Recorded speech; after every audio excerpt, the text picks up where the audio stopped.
Suddhananda Bharati.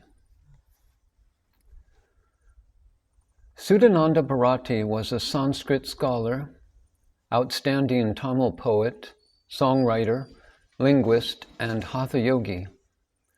He spent 30 years in pure silence. During the last 5 of these, he traveled across India and visited many saints because he wanted to see the truth face to face.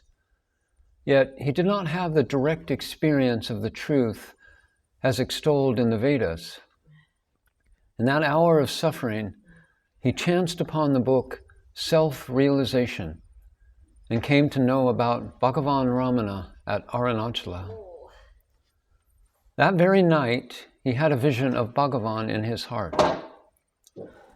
He soon started for Ramanasramam.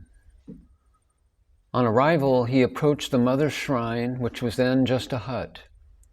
He saw Ganapati Muni at its entrance, and then heard a sweet voice from inside saying, "Let Bharati come in." It was Bhagavan. Before entering the ashram, the Siddha Purusha, Seshadri Swami, met him at the foot of the hill and said, "Go, go, go, Suddhananda. Get going until you go deep inside." Later, the same saint urged him, "Run, run, Suddhananda. Ramana awaits you. Go inside." Suddhananda took one look at Bhagavan and fell at his feet in total surrender. This is how Suddhananda Bharati describes his first glimpse of Bhagavan. "I saw no human form. I felt dazed. Effulgence enveloped me, and Bhagavan dissolved me into silence. Bhagavan implanted grace in me, and my eyes involuntarily closed themselves. I felt I was entering into the inner cave of my heart.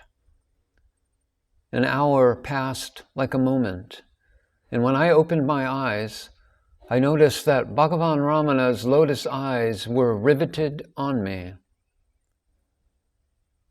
A voice from within said, 'Now you have felt it. The cave is open.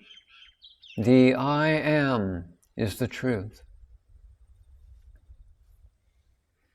After many years of intense sadhana, now here at the holy feet of Ramana Maharshi, I experienced for the first time the truth as my own inner reality, and caught hold of his holy feet and shed tears of joy, remembering the sacred words of the saint Manachakavar, when he said, "Today you have risen in my heart as a sun, destroying all forms of darkness. I am swimming in ecstasy." Bhagavan guided him to be in silence again and live in Virupaksha cave. Later, Bhagavan used to say, "Bharati can survive many days without food, or even just living on a few neem leaves and a few peanut kernels." By this time, Suddhananda Bharati, a writer himself, was inspired by B.V. Narasimha Swami's book, Self-Realization, to write a biography of Bhagavan in Tamil.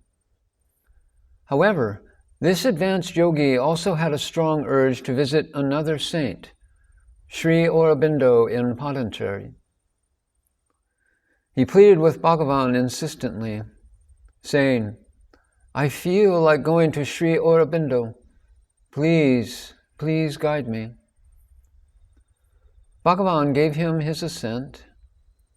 He spent 25 years in the care of Sri Aurobindo, where he wrote the Tamil biography of Bhagavan called Sri Ramana Vijayam, meaning the advent of Sri Ramana.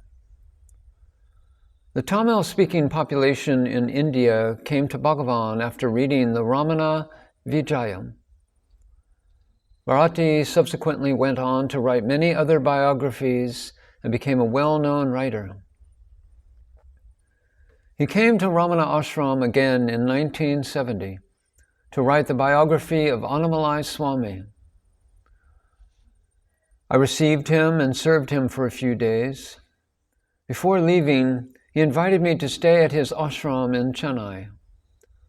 I accepted his offer and found him to be the most kind and affectionate. One day he made me sit next to him and shared with me something that is very important for all of us. He said, "Ganesan, I saw you managing the ashram and bringing out the mountain path efficiently.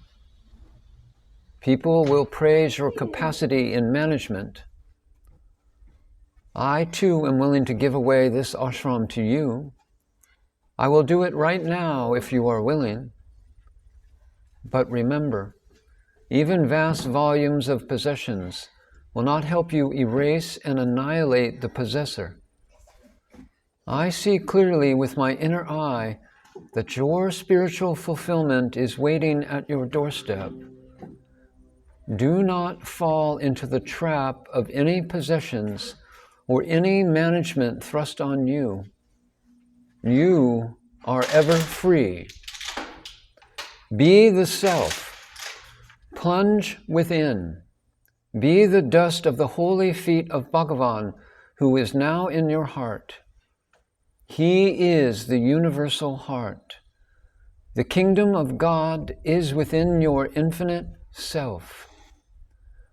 Repose in the heart. That is the truth. Do not make the same error that I did," he continued. I focused on the glory of writing hundreds of books, building an ashram, and chasing fame. Don't do that. Stand by Bhagavan and obey him always. Remain at Arunachala as dust at Bhagavan's holy feet.